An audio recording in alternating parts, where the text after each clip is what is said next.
কেউ নাই। আল্লাহ গো, তুমি যদি মাফ না করো কে আমাকে মাফ করবে? তুমি যদি মাফ না করো কে আমাকে মাফ করবে? তুমি যদি আমাকে মাফ করো তাহলে তোমার কোনো দিকে কমবে না, তুমি যদি আমাকে মাফ না করো তোমার কোনো দিকে বাড়বে না।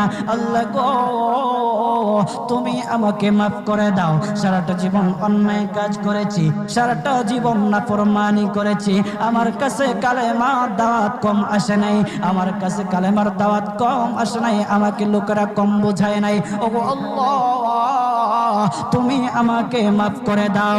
মাফ না করলে কোথায় যাব, কার কাছে যাব?